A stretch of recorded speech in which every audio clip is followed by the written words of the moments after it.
Nous sommes tous unis pour le progrès. Le Grand Congo est prêt à prendre son envol. Nous sommes la voie du changement. Et notre Congo est possible. Écrivons-en une nouvelle histoire. C'est vrai, une nouvelle histoire. Une nouvelle histoire pour un Congo nouveau. Salut très chers internautes, salut à la grande famille, surtout grande famille vraiment. Il y a Aigle Info Télévision, Chanel vraiment, Wanezali. Famille Nabiso vraiment, abonné Nabiso, Nyoso au bazar la chaîne Nabiso pour Nabiso et surtout ndeko Nabiso Nyoso bazar na toujours branché pour Rolanda. Émission na bango vraiment Ngonga Bonganga ezali émission présentée par Ngamoko Lito Badi Banga na nzela caméra tozali bongo na mama Kabibi. Ngonga Bonganga pona nini parce que fallait tout ça la bonganga ya mboka oyo eloba vraiment de partout vraiment émission na bino to yambela bino invité à ndenge na ndenge vraiment ba politiciens, ba activistes, ba ndeko Nyoso, ba gougumestre, ba ndeko tout au balingi ba ministre ba député na président de la République au leka nga mona promettre bino président Fachi Beto aleka na Ngonga Bonganga bozela ka kala militaire to yamba vraiment merci na bino Nyoso bozali ko landa biso vraiment Ngonga Bonganga ba solité ezali ebele mukolo mwa lelo na ko yambela bongo moko ya ba activiste oyo ya munene na mboka na biso je pense ezali deuxième fois na yaleka na émission na biso ya Ngonga Bonganga vraiment ezali bongo ndeko best mulamba oyo ezali bongo activiste munene na mboka na biso azali bongo coordonnateur ya association moko jeune ici dans Mboka Kinshasa awa vraiment bolandaki l'autre fois tout ça qui première numéro ya émission na biso tout ça qui l'autre fois vraiment bo sepelaki nango vraiment makasi bo sengaki na ye azongela parce que on dirait to kataki maloba bisoté tout ça qui première émission pour te pesa bino vraiment bo sepela nango vraiment et ça bino kitoko makasi. Merci mingi attaque nganga mukolo mwalelo na kolingana de na loba pe moi non parce que vous avez koloba yo zo poser ka ba question loba te na loba de l'opéra na lobi na loba parce qu'il fallait tout loba parce que mboka oyo esinga to loba ka tina suka so ito tiki koloba nani akolobela biso Congo ezali ya biso to ko bangisa mutu azalité na ko interpeller bongo na zo interpeller na bengi père na ngamoko Gentini Mbaka Ngobila monsieur le gouv na Jekoko Mulumba wana penza ya biso penza ya mutema monsieur le gouv ya mutema penza na peso mode vraiment nazali ko senga na bino vraiment nazali ko senga na bino vraiment kisasa elanga ya ngoyo elanga ya ngoyo ngonga ya mbula esili ngonga nde akosala baterase nde ya ngoyo ngonga kobongisa banzela nde ya ngoyo tozela te mbula ebanda o ba projet eza te bobongisa pe na nzela te monsieur le gouv tosepeli makasi obongisa biso boulevard Lumumba mais kota na banzela boulevard Lumumba vraiment moya ko tcha lokolo eza te mais tokobeta makamwa awa na poko lelo vraiment na activiste na biso best mulamba masolo ya kati ba bongisi ka nzela boulevard miroir ka ke monani mais na kati vraiment estandi batu ba lala na ba mai vraiment ça penza pasi makasi ndeko best mulamba mbote na yo mbote ndeko Lito Badi Banga encore une fois merci à trop nazoki na parler na ngai nazoki ba message bandeko poto babengaki bandeko Kisasa bandeko ya de partout en tout cas na mona qu'il fallait kana répondre à l'invitation bana ndako basengi kande na yisa ko l'autre fois ngasoki basengi nganga na yaka nanga ezali bon so faut kokitana se kozo ya likolo ko matanango na matanango so pe faut zo ya likolo ko kitanango na seso ezo mériter ko la likolo te to kitanango nde musala to kona yango wana merci beaucoup plus na bana ya Aigle ndenge bopesinga lisusu chance ya kozonga na chaîne na biso merci na bandeko nyonso bazo travailler na staff technique soki binote mawatro nazomona pena musala na baiki nga naza révolutionnaire alors oyo nyonso tout ezo toucher domaine oyo nyonso ezo révolutionner domaine moko boye na kotia yango kaka maboko kende liboso po yango nde toza nango posa merci beaucoup mingi. Merci mingi ndeko best mulamba ozali coordonnateur ya association moko na mboka Kinshasa jeune ici na kolinga osala mwa révision bandeko bazali kolanda biso jeune ici des alini kaka nde na lobaki yango mbala ya sima jeune lucide eza association ya ba jeune oyo bazobunda baza na posa ya bwanya bazosunga bandeko mosusu kozwa bwanya et bazosunga pe ba communauté na bango parce que to remarquaki ke bandeko ebele bakoma déjà likolo mais so otali na se na bango eza pena ba vide alors toza na posa ya ba vide wana te biso tango to bandai kokola tango to bandai na marambo oyo tozali na posa ya ba biloko lokola o wana yango moni lelo tango biso pe to komi na mwa ba possibilité ya kosala biloko moko ya mike yango nde tozosala biloko lokola ba o wana mpona kosunga bandeko oyo bazalaki lokola baza lokola ba biso ya lobby ou soit ba o déjà ba komi ba aider biso ya lobby to koma peut-être ndé to koma lelo soit ndé to zolinga to koma lobby.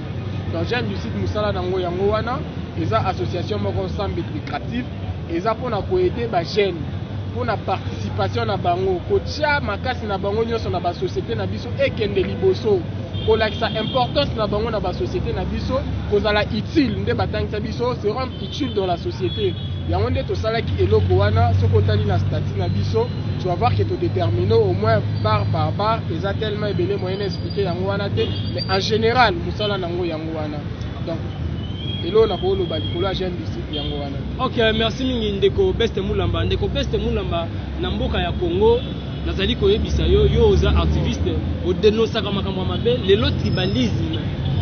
Tribalisme comme nango eloko moko normal muto akoleka na télé alobi ke non oyo aza mu Congo ba Congo bozela bokomona oyo muswahili bozela bokomona muluba oyo bozela lelo tribalisme na Congo yo atake activiste tribalisme comme ko bota mwanda mundamu peut-être comme ko mesana nango e comme bongo est-ce que bosuite akobana ko dénoncer makambo wana to botika ka bo jimeli déjà soko tali ba action mingi na sala au mona na bilili na lobela déjà marambo wana tribalisme eza parmi ba anti-valeurs. Alors biso to combatara yango tu vois ngai ndenge nazana ya muke nazana ngo déjà na contrôler mingi ba langage na ngai eloko ezalaka important et pas na ngai eza ko luka ba point commun eloko oyo ezo sangisa biso et non pas oyo ezo kabula biso. Alors yango na sengaka mingi so nazo sola na bandeko bilenge na bandelelaka bango yango il faut ko luka biloko oyo ezo sangisa biso kolongola oyo ezo kabula biso. Alors lelo komona prêtre ou soit honorable to leader d'opinion aleki na TV pour encourager tribalisme en tout cas pour le langa na nzela nanga na bikisa ete na ozongisa na place na ye parce que tribalisme eza na place te na mboka na biso. Lelo to komi komona ata na maponami bazoponana ma selon bikolo yango wana biso tant que activiste to menaka déjà baction sur yango pour dire à la population que ba guerre tribale ezo pesa biso na avantage ne loko moko te ezo kabola biso kaka. Alors batu bayaka na système a kabola batu pona ko dominer bango bien baza bapaya.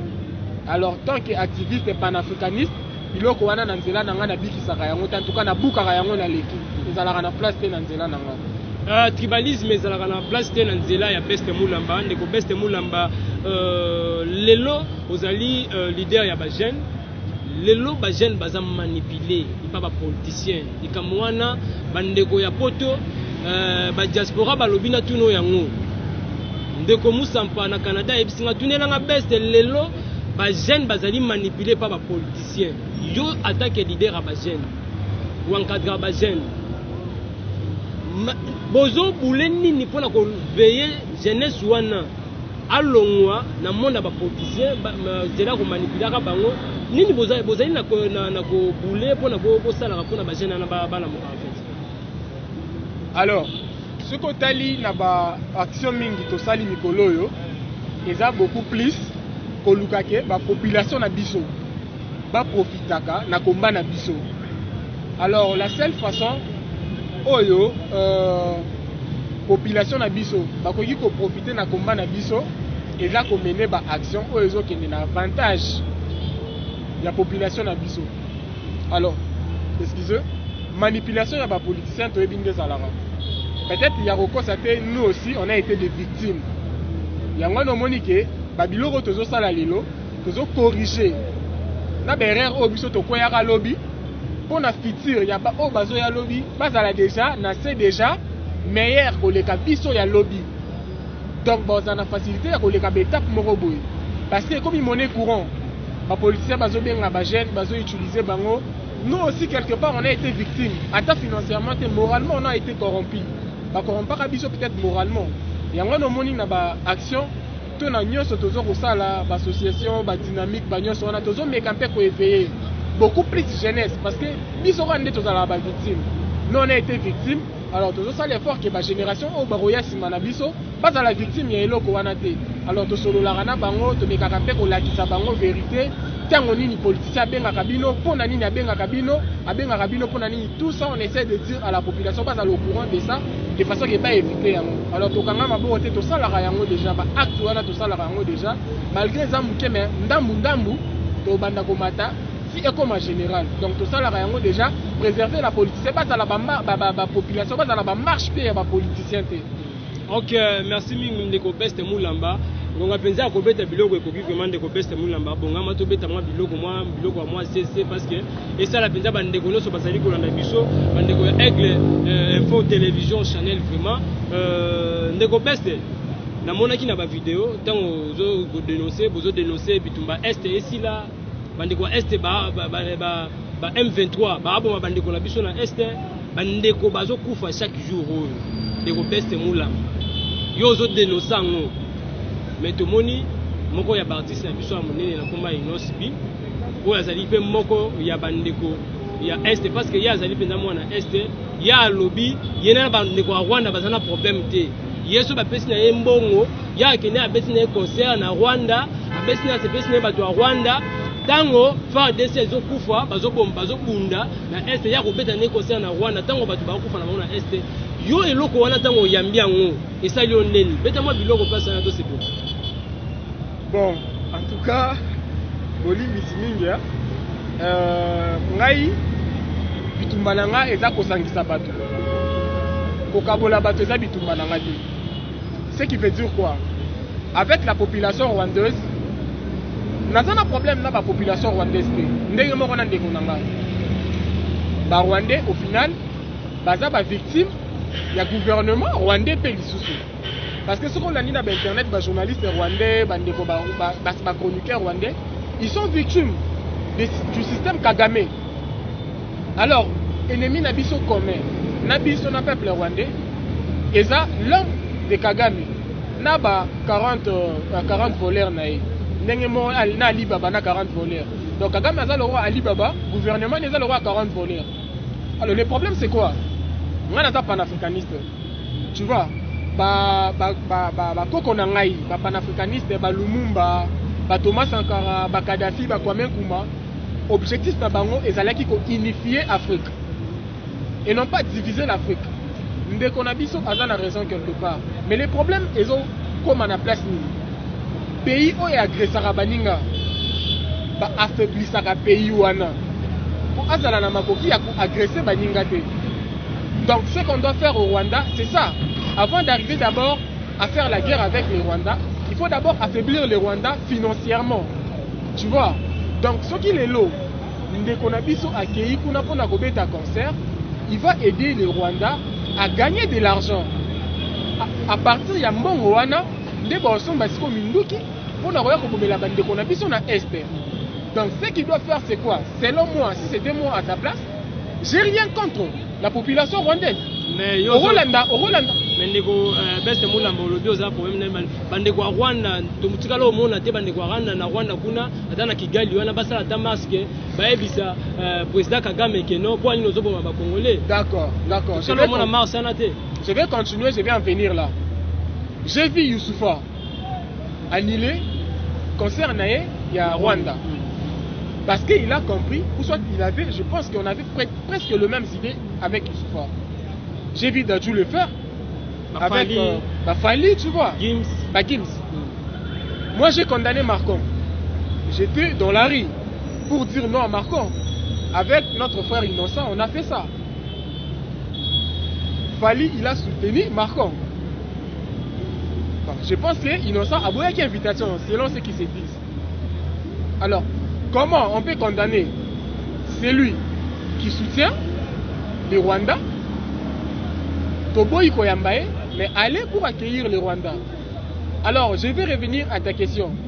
Moi, si on me dit, ou soit en parlant du peuple rwandais, moi j'ai vu des mamans rwandaises, des communautés de mamans rwandaises au Bassalaraba commerce entre Rwanda et Congo, dire non au système de Kigali, système Yakagame. J'ai vu ça. Il y a des vidéos, ça circule aussi sur le net. Donc, Moutuloro Langa, j'ai participé à l'inauguration de l'artiste Nabiso. Eliaki babengana ki na Rwanda pour exposer te parce que asala ki film oyo na ba statut na ba nani na e na ba art na e baboya ki a posté na Rwanda. On lui a soutenu ici na musée. Le problème c'est quoi?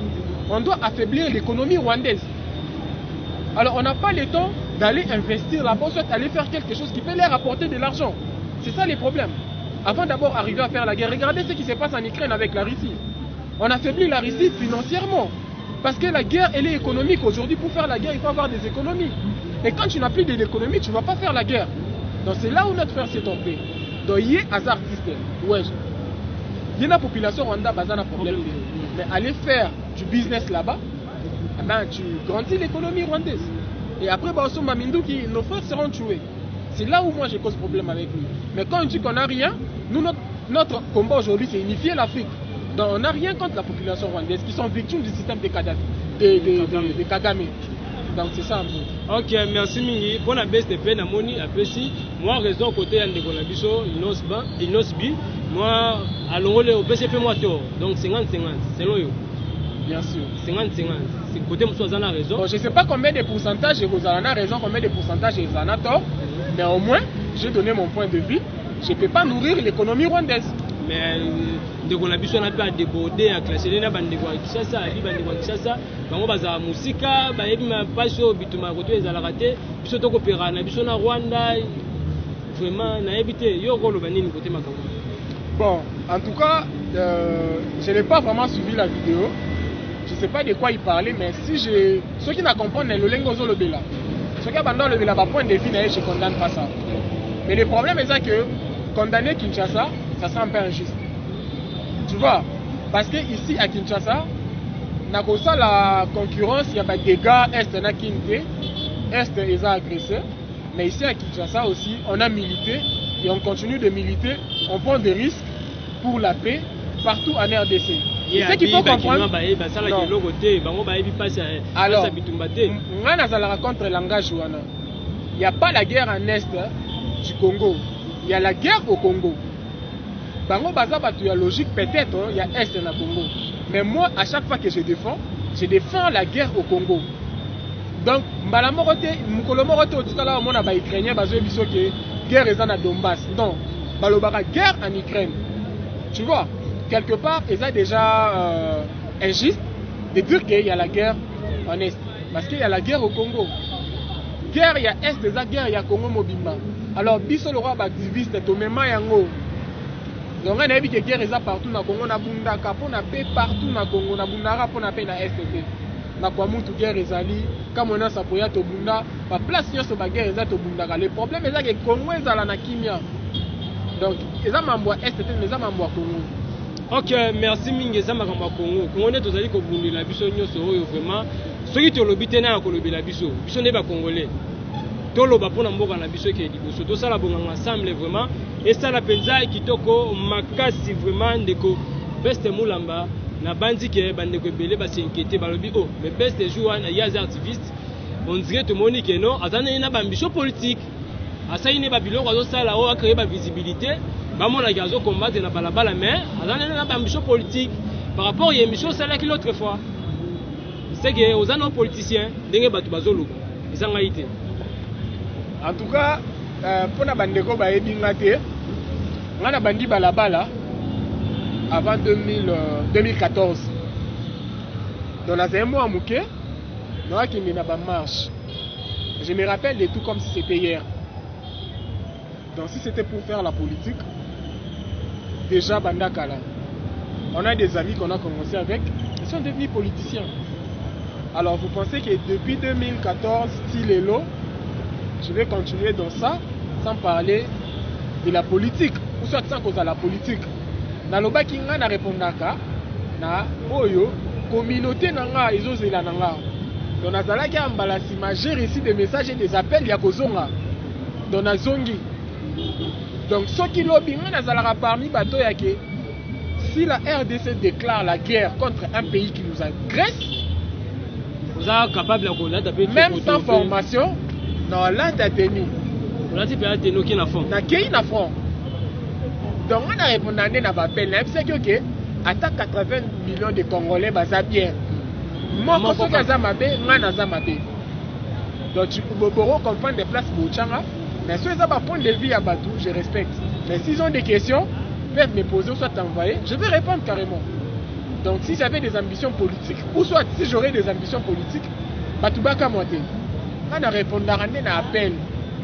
Donc les lots, on a un appel, on a répondu. Donc le lobby peut se bien un appel, Oyo est un noble, pacifique pour le bien du Congo. I'm ready. Ok, merci mingi ndeko best Moulamba vraiment. Merci na bandeko nyonso bazui chance akolanda biso vraiment na émission na biso ngonga bonga vraiment. Ndeko best Moulamba na bandi pe ozali moko ya kino ya bakino na mboka oye Kinshasa mwa kala. Oye ba réalité ba kino bazali ko kokuta nango lelo likambo ya nzela na nosa wana lobelaki likambo ya ba gouverneur na biso wazali bongo monsieur Chantini Ngobila mbaka na vice na ye Jekoko Mulumba mai Kisasa etondi Kisasa bangongi Kisasa babongisa kana na balabala misoto kosi na bafefo eza penza sakiti makasi atubaka eza lokola ebembe bakundi na se eza kopola melikolo bapakoli penti ndenge Kisasa eza en tout cas oti koloba yango na ye Kisasa kala. Mais déjà pour na bateau baolandanga bayebinga, moi je vis à limité. Nga vana la limité. Mais na considérera partout à Kin le roi est pas nanga. Surtout limité côté na bino kuna babi na 7e kutu babando chana watu na kai batu bakatisa. Moyen terme. Bon, quelque part ça fait mal parce que au cosité. Mais moi je dis que le linge sale c'est lave en famille. Tu vois. Donc tozana ba makambo na biso misusu. Tout ça là on a famille, tu vois. Mais net oyo ya nzela eza mambo ya buka na te. Yani zéro trou, programme ya zéro trou. Je suis sûr que vous êtes au courant na yango. Wana otu na ngai te nazoloba. Nazolobela bato zéro trou. Beta bango biloko. Zéro trou eza wapi? Victoire ya pamba kaka. Zéro trou. Tozomona ngote? Partout, partout, ce qu'on t'a montré la banzela nyonso, sans même que ta place n'a pas. Moi je suis à la première île limité. Mais la première île, ils ont ça la Sony. Moi j'ai limité en 2004. Na ba gouvernement te dengara médiocre. Na ba gouverneur wana. Mais ba kongolela bino nzela, pour les voir Lumumba ya wana munene, yo lingi nzela nini basal. Moi na dans la limité première île, je parle de mon avenir. Na sûr que baya ya so ba holandanga, ils vont comprendre de quoi je parle. En tout cas, les gouverneurs de la ville, les concernés, c'est la honte pour nous. Il y a les gens qui ont la commune présidentielle, et ce qu'on a boulevard quand même. Tout le monde a dit que bien sûr, on lui a félicité. Asali Moussala Malamu, malgré des pieds à Kenda Libela. Mais première Sony, de comme une boule à ceux qui est bêtis, il faut battre ma boîte ou Bokati ici. En tout cas, je vais pas demander parce qu'on paye pour ça. Tu vois. Alors on a besoin de lui faire la solution. Limiter à la raboité. Barine a biso comme ça la Sony. Tout ça pour ça il y a solution. Bobo c'est la biso première riz. Tu fous ta rambongo, tu fous ta taxe. Quand on achète les carburants, on paye pour le quoi, les routes. Bobo c'est la biso banzela. Et ça la Sony. En tout cas, je m'adresse au lobby que Eza Ebembe na se ya ropola likolo Eza bongo. Nous en avons ça banzela bobongisa. On n'a pas besoin de s'y pour ça, ce sont nos droits. Alors bobongisa la biso banzela surtout première c'est la honte. Ba député boyara boko sara bat ba votara bino bokenda ti lelo bosawa. Dans quelques mois bozonga lisusu. Bo le bela biso na parlement te pona nzela première banzela nyonso ya limité za ya kokufa funa kutu to lobate kala muto lobate lemba matete njili kingasani bama ya mbula so ebete zoboma batu jusqu'à quand ça va s'arrêter quand tous on a posé si là on a besoin que ça cesse bon c'est la biso banzela en tout cas c'est déplorable to bandazela par résultat mais oyo eza quand même décevant le monsieur concerné le gouverneur de la ville et les autres besoin en considération bana Kisasa bazole langa batinda nga eza babiloko batinda nga la loba on a même kaka basango bandeko bapesi c'est la honte limité commune présidentielle, c'est la honte. Limité ceux qui n'ont boulevard Lumumba en tout cas. Je suis à limité, j'ai parlé de Matetenjili, Tchangou, Lemba, partout. Inondation, ça partout dans Kisasa. Kasi ba député ba ya limité. Na limité ba député ba ndeko je ko Mulumba. Vice-gouverneur, a député à limité. Bien sûr, je parlais des députés qu'on a voté. Mais il y a des compétences dans le mais il faut quand même avoir plaidoirie dans le Parlement. Il faut pas se gérer dans le Parlement parce qu'on les avait votés pour ça. Mais ils nous ont promis pour rien réaliser. Non, idée à négocier ça va. Moi, je soutiens les biens, je condamne le mal. Donc, quand il est dans les biens, je le soutiens. Quand il est dans le mal, à Bouki, ma place me soit Tiki, on ne sait pas ce qui se passe, mais je sais que je pense qu'il va revenir. Et toujours c'est la paix, ma place me sous. Ah, aussi ça pour ça là. Exemple déjà ça précis. Mbala Sima, Nalobaki, Naebisaki Oloro Moko. Bachanjara, Babiloko, na ba exemple. Donc, Azalaki exemple, il y a bien à continuer, Sinasuka. Ok, Azalaki exemple bien à continuer, Sinasuka. Ndeko Beste Moulamba, Tokomi Pinza, na Suka, il y a deuxième numéro. Donc, il y a un épisode, et il y a 10 places bowling, et il y a Mandeko Yoya, na Moboze, la Mweko, il y a 10 places bowling, Ndeko Beste Moulamba, deuxième numéro, Yangoyo, Maloba ya Suka Teme, Maloba Pona Bajen.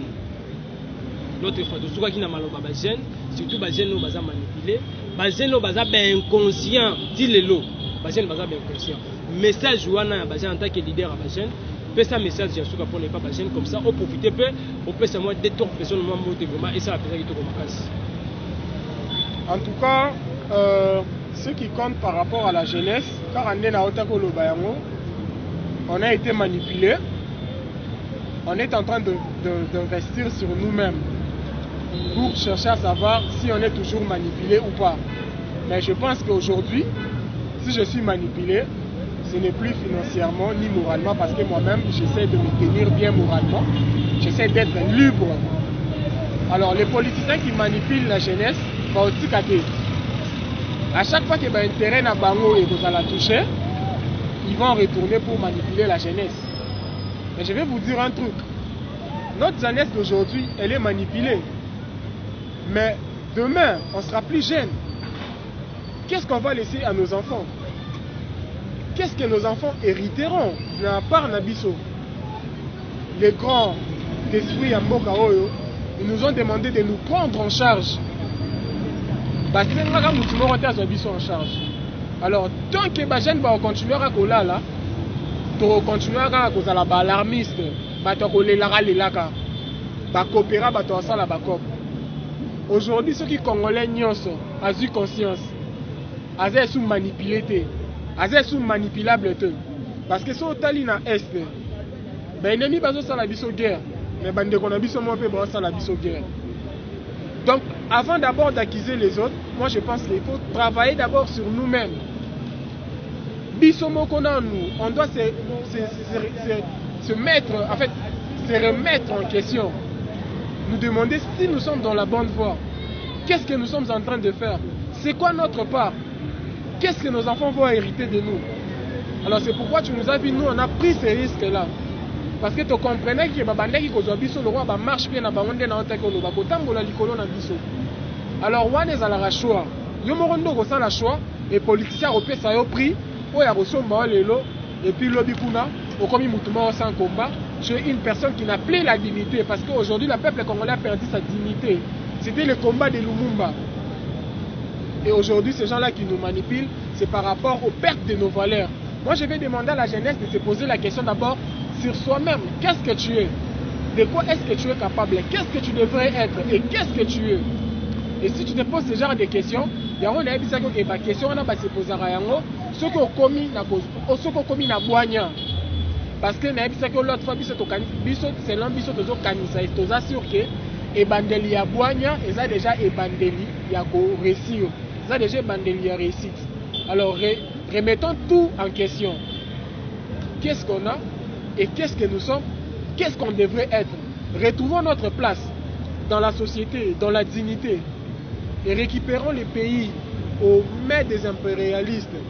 Et vous allez voir que la suite sera quand même favorable. Parce que moi aujourd'hui je ne pense pas qu'il faut que la bana oyo yanga bakoyana mokili au Congo oyo tozanango lelo Congo yanzala. Non. Congo manipulable, non. Je ne veux pas être manipulé parce que je préfère que génération oyo yasimana ezala pe manipulable. C'est pourquoi tu vois on a des associations de gauche à droite, des mouvements citoyens et tout ce qui peut encadrer la jeunesse pour que lobby base à la jeunesse moro meilleure. Parce que ce hymne national c'est toujours longtemps courbé, longtemps courbé, longtemps courbé. Moi je pense que c'est l'ère de l'éveil. Ère ya kolamuka yango ebeti bitumba oyo baene na biso babandaki bitumba ya Lumumba, bitumba ya Thomas Sankara et comme il attend oyo ya kosala yango na dignité na biso na ba valeur na biso nyonso. Alors c'est à la place aux jeunes. Il ne faut pas se décider.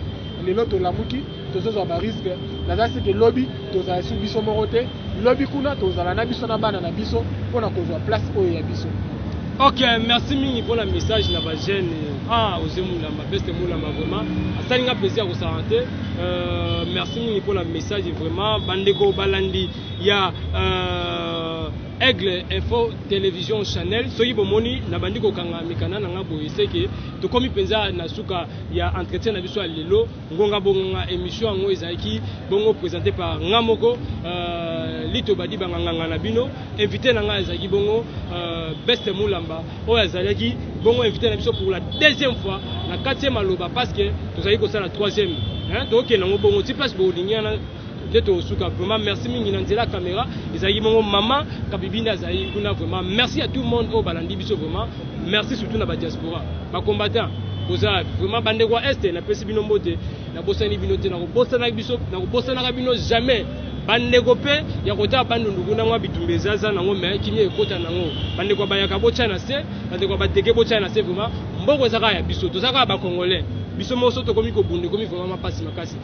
à tout le monde. Je pense que la semaine vraiment. Merci à vous. Nous sommes tous unis pour le progrès. Le Grand Congo est prêt à prendre son envol. Nous sommes la voie du changement. Un autre Congo est possible. Écrivons-en une nouvelle histoire. C'est vrai, une nouvelle histoire. Une nouvelle histoire pour un Congo.